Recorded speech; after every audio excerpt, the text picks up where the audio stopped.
Halloween is upon us, and Florence's narrow, dark alleyways and historic palazzos hold a host of scary stories and legends, as well as ghosts and mysteries that will no doubt enliven this very spooky time of year.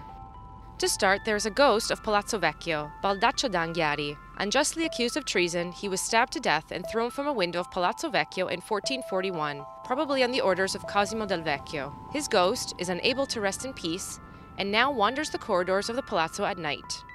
This rather grotesque-looking devil can be found on the corner of Via Vecchietti and Via Strozzi. It commemorates a Florentine legend that supposedly took place in 1245.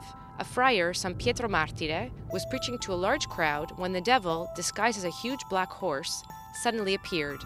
It galloped around, knocking over objects and people, who started running for their lives. The friar raised his arm and made the sign of the cross in the air, at which point the horse vanished. The devil was erected on this very spot where he disappeared.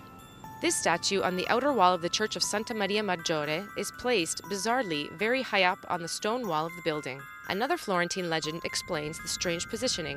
In 1327, an astrologer, Cecco d'Ascoli, was being led past the church to his death by burning. He called out for water, but a woman called Berta, leaning out of a high window in the same building, shouted cruelly, "He is a wizard, and if he drinks he shall not burn." In response, Cecco cursed her, yelling, "And you shall never again lift up your head from that place." Her head has stayed there ever since.